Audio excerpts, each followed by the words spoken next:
আমার এত খাতিরদারি শেষ পাতেতেও ঢালছো কি? কি বলবো ভাই ভরত ঠাকুর, আনন্দের আজ বাঁধ ভেঙেছি। আমায় নিয়ে লিখেছে কাব্য, নাম দিয়েছে রাজার ঝি। ছেলে মেয়ে তো কেউ হলো না, থাকলে তারাই ছবিটা তুলতো, কাঁচের ফ্রেমে বাঁধিয়ে দিতুম, পূব দেওয়ালে ঠিক ঝুলতো। সকাল বিকাল রাত্রে শোনায় রাজার ঝির ওই এক কবিতা।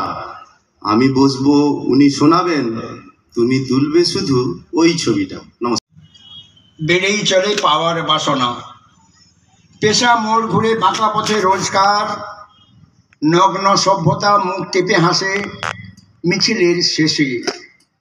উপাসনার বদলে রূপা সোনা, ত্যাগের বদলে ভোগ, আরতির পঞ্চপ্রদীপ প্রতি বাসনায় মগ্ন। ইতিহাস কয় আমি বেঁচে আছি, লিখে রাখি কীর্তনের কথা। শাসন শোষণে পরিণত, নিতে হবে মসনদে বসার অধিকার। নিন্দা ভৎসনার ঝুলিতে ঝড় উঠে কিছুক্ষণ, মনে রাখে কজনায় ন্যায্য অধিকারের সংগ্রাম কি থেমে গেছে নগর প্রান্তর বন্দরে।